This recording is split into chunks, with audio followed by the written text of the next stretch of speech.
Hey folks! Sa March 20 na bukas, sabay-sabay na tayo magtakutan sa sinehan para sa pagpag 24/7. So, naimbitahan nga tayo sa influencer screening at may pagkain. Ito ang review ko sa movie. So, bali itong pagpag 24/7 showing bukas March 20 ay directed by J.R. Reyes. Inspired siya ng Filipino superstition na dapat mag-stop ka muna sa amoy pagkagaling ng lamay para hindi sumama yung kaluluwa sa'yo. Bida dito sina Gerald Dapoles at Smitoy and Nico Manalo as Boying. Mag-best friends sila pero magkaiba.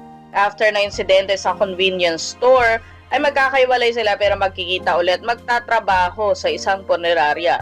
Kaso after na isang lamay, may stock sila sa isang convenience store na may naglipaan ng pinagpag ng mga kaluluwa kasama ang ilang taong galing sa lamay.